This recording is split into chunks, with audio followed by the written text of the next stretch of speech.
I'm going to show you 2 ways to link resources to your page in itslearning.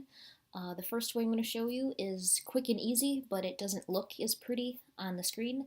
The second way is a couple extra clicks, but it does look a lot nicer. So I'll leave which one you want to do up to you. So typically in an itslearning page, you've got all these different blocks of content, and there wasn't a way to link to a resource. You could link to an outside website, but you couldn't link to a resource. So most people just had kind of step-by-step directions for students on how to get there. Here's how you can link directly.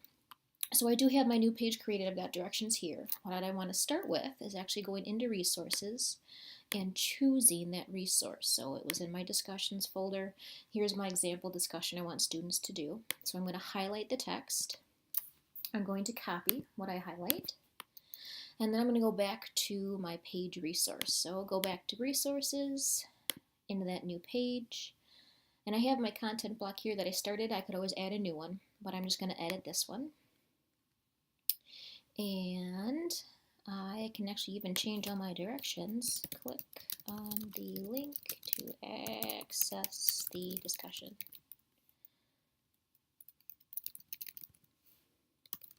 And all I gotta do is paste.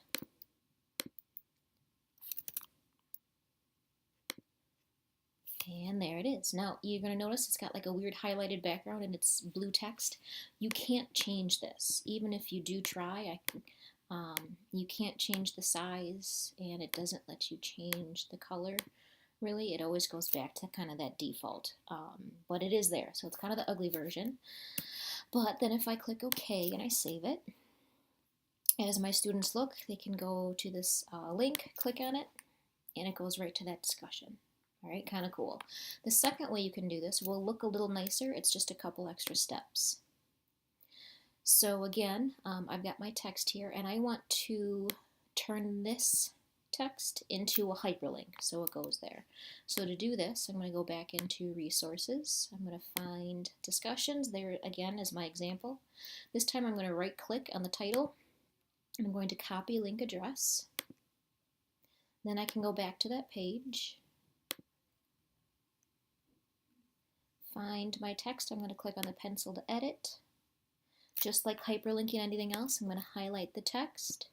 If you had a picture, you could also select the picture, so you can actually link to an image also. So I have my text highlighted. I'm going to click on the link icon. I'm going to paste in my link right here, but then I also have to go up to Target, and I'm going to change New Window to the same window, and then click OK. And one more time, click OK to save.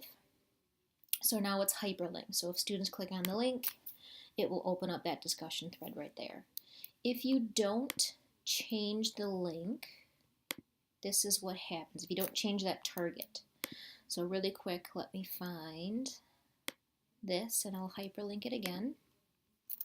But if I don't change target and I just leave it, so it's staying under new window, it's the default, and I click OK. When students click on that link, it's going to open up in a new tab, and they lose their menu options. So some of them might get confused, especially some of the younger grades. So always remember in Target, and I can edit this again by right-clicking on it. Always make sure to go to Target and then say same window, and then save.